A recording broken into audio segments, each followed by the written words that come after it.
ഇല്ല, അമ്മ അതിൻ്റെ കാര്യമൊന്നും പറയില്ല.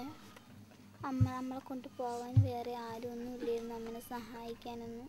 ഭക്ഷണം അവരെ വീട്ടിൽ നിന്ന് തരും. ആ വീട്ടിൽ നിന്ന് അപ്പുറത്തൊരു വീട്, ആ വീട്ടിൽ നിന്നായിരുന്നു നമുക്ക് ഭക്ഷണം തരുന്നത്. വാങ്ങിച്ചുകൊണ്ട് വേണം അന്ന് വാങ്ങിച്ചുകൊണ്ട് വന്നിട്ട് പിന്നെ അച്ഛൻ ഇറങ്ങി പോകും. പിന്നെ അച്ഛൻ വരുന്നത് നല്ല കള്ളുടിച്ചിട്ടാണ് വരുന്നത്. പിന്നെ നമ്മൾ വേവിച്ച് തിന്നാൻ പോലും കുടിക്കാൻ സമയം കാണില്ല. അച്ഛൻ പിന്നെ അമ്മേനെ പറക്കിയിട്ട് അടിക്കും. പിന്നെ നമ്മളെ അമ്മേനെ ജീവനും കൊണ്ട് നമ്മൾ ഇവിടെ വന്നിരിക്കുമ്പോൾ ഇവിടെയും വന്ന് ശല്യം ഉണ്ടാക്കും. അച്ഛൻ ചീത്തയൊക്കെ പറയും അമ്മേനെ, ഒരുപാട് അടിച്ചിട്ടുമുണ്ട്. അമ്മൂമ്മനെ അടിക്കാനൊക്കെ വന്നിട്ടുണ്ട്. ഓടും, പേടിയാണ്. അച്ഛൻ ഒരുപാട് അടിച്ചിട്ടുണ്ട്. എന്തിനാ അച്ഛൻ അടിക്കുന്നത്? കള്ളു കുടിച്ചിട്ടാണോ? പിന്നെ നമ്മൾ ഇവിടെ നിൽക്കുമ്പോൾ അച്ഛൻ പിന്നെ കള്ളു കുടിച്ച് പിന്നെ രാവിലെ ആകുമ്പോൾ വന്ന് വിളിച്ചുകൊണ്ട് പോകും. വീണ്ടും അത് തന്നെ നമ്മൾ എന്നും അമ്മേനെ നോക്കിയിരുന്ന് കരയിക്കും പോലും. അമ്മയ്ക്ക് വയ്യാത്തതുകൊണ്ട് പഠിക്കാനൊന്നും പോകാൻ വയ്യാത്ത. എത്ര ദിവസം പഠിക്കാതെ പോയി? ഒരുപാട് ദിവസം കഴിഞ്ഞ പോലെ പഠിക്കാതെ പോവാത്തതുകൊണ്ടാണ് എന്നെ തോൽപ്പിച്ചത്. ഞാൻ അമ്മേരെ കൂടെ ആശുപത്രി പോയിരുന്നു. പിന്നെ വേറെ ആരും ഇല്ലായിരുന്നു അമ്മേനെ കൊണ്ടുപോകാനും അമ്മേനെ സഹായിക്കാൻ. അമ്മേരെ തുണിയൊക്കെ ഞാൻ തന്നെ കഴിയുന്നത്. ഒരുപാട് ബുദ്ധിമുട്ടിയിട്ടുണ്ട് ഞാൻ അവിടെ പോയി. സഹായിക്കാനൊന്നും ആരും ഇല്ലായിരുന്നു.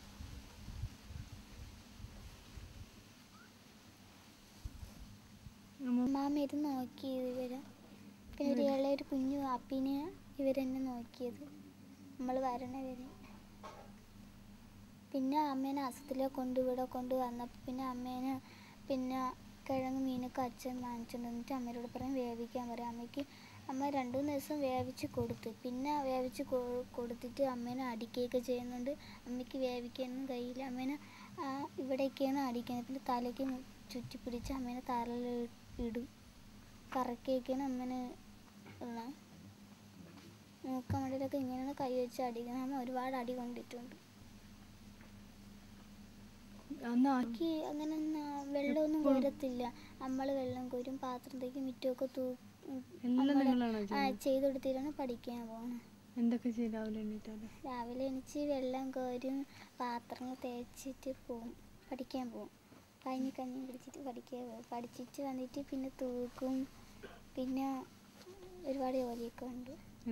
വിളക്ക് തേക്കും, മുറ്റം തൂക്കും, കുളിക്കും, തുണി കഴുകണം, പിന്നെ അപ്പീനെ കുളിപ്പിക്കണം. കുഞ്ഞുമോനെ എത്ര വയസ്സുണ്ട് കുട്ടിക്ക്?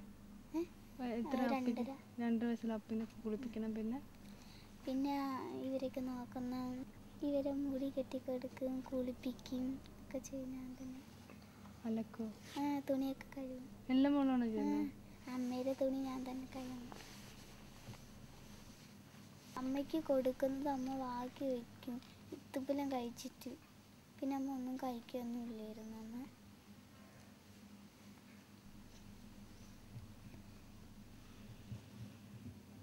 വേണ്ടി എന്നിട്ട് ട്യൂഷൻ പഠിച്ചിട്ടാണ് പിന്നെ പള്ളിക്കൂടത്തിൽ പോയി പഠിക്കുന്നത്. പിന്നെ അത് വിട്ടിട്ട് പിന്നെ ട്യൂഷൻ. പക്ഷെ അച്ഛൻ നമ്മളെ കൊണ്ടുവച്ചാൽ അതിന് പൈസ കൊടുക്കണം ഒരാഴ്ച ആകുമ്പോൾ. അതിനൊന്നും അച്ഛന് സമയം കൊടുക്കും.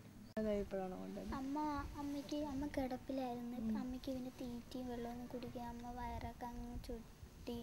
പിന്നെ അമ്മ വീണ്ടും സംസാരിക്കുകയൊന്നുമില്ല. എപ്പോഴും കണ്ണ് തുറക്കും അടയ്ക്കും. നമ്മൾ അമ്മയെന്ന് വിളിച്ചാൽ പോലും അമ്മ വിളിയൊന്നും കേൾക്കില്ല.